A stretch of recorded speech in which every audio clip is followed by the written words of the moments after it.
যখন সীমান্তে যাই, বিএসএফ এর রাস্তায় উঠে বা যদি সময় পেরিয়ে আসি, আমাদের গাড়ি একটাও জিজ্ঞাসা করা হয় कहा जाता है, किधर जाता है, किधर से आया है, क्यों इतना देरी किया है।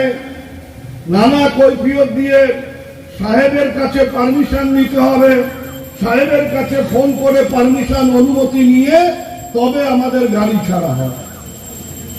আর একটা জলজ্জান্ত মানুষ, সূর্যের আলোয় তাকে নিয়ে চলে যাওয়া হলো।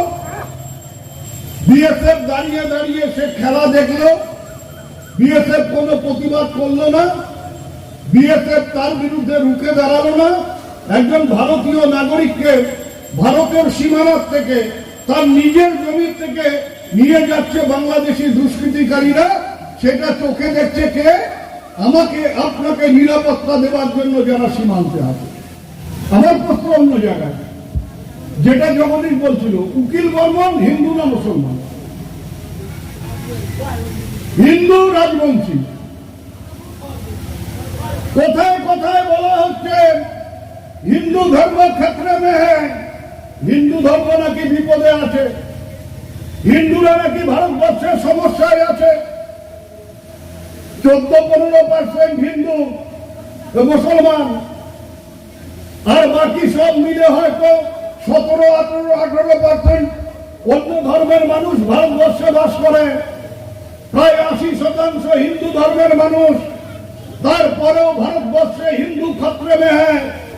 আর সেই হিন্দু ধর্মের একজন মানুষ উকিল বর্মনকে যখন বাংলাদেশিরা ধরে নিয়ে যায়, তখন কোথায় শুভেন্দু অধিকারী এসে তো একবারও উকিল বর্মনের বাড়িতে উপস্থিত হয়ে বলল না যে আমার একজন হিন্দু ভাই, তাকে বাংলাদেশিরা ধরে নিয়ে গেছে, যতক্ষণ না উকিল বর্মনকে বাংলাদেশ ছাড়ছে, এই শীতলকুচি ছেড়ে আমি আর ওই কলকাতায় ফিরে যাব না, আমি এই শীতলকুচিতেই থাকবো।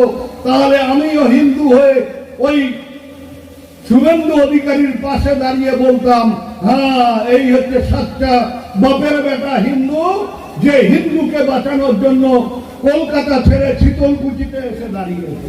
সবটাই নাটক, সবটাই ভাওতা। ওই সেদিনকে দেখছিলাম বিধান অধিকারীর বাড়িতে দাঁড়িয়ে চিৎকার করে বলছে যে আমি মোদির বাচ্চা। আমরা তো জানতাম আপনি শিশির অধিকারীর বাচ্চা, আপনি হঠাৎ করে মোদির বাচ্চা হয়ে গেলেন। আপনি নিজের বাবাকেও পর্যন্ত